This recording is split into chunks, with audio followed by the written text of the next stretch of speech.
Ja, Stelius, du kan jo nok høre på dem. Du er meget populær. En gang til. Jeg har ikke hørt, hvad jeg sagde. Nej. Jeg sagde til dig, du kan jo nok høre, at du er meget populær. Jeg er her på Concord og Akropolis, der er jeg. Ja, og så også på Sjælland. Sikkert også. Ja, der kan de nemlig også se os over.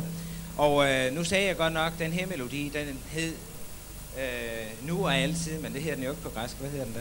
Tora Kepanda hedder på græsk. Ja, Nu og altid. Og den næste, den hedder, jeg vidste det godt, hvad hedder det på græsk? Det hedder Doxero Ixera. Den får vi nu med Stelius fra Akropolis. Værsgo og skål.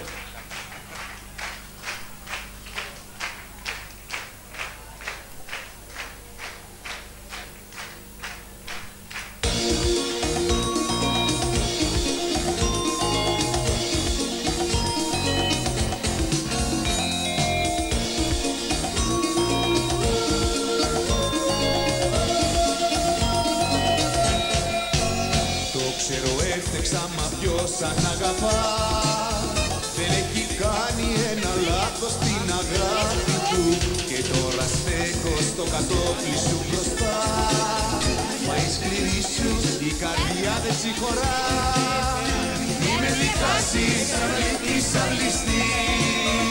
Μη μου κρατάς τώρα την πόρτα σου κλειστή και μη μ' αφήνεις μοναχό μοναχαρή. Θα έρθει μια ώρα που θα ψάξεις να με βρεις. Το ξέρω έφτεξα μα σκέψου το καλά, πως σαν και εμένα στη ζωή δεν θα βρεις άλλονα.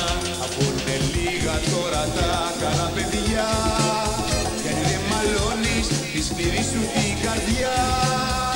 Μη με δικάσεις σαν αλήθεια σαν ληστή. Μη μου κρατάς τώρα τη πόρτα σου κλειστή και μη μ' αφήνεις μοναχό μοναχαρή. Θα έρθει μια ώρα που θα ψάξεις να με βρεις.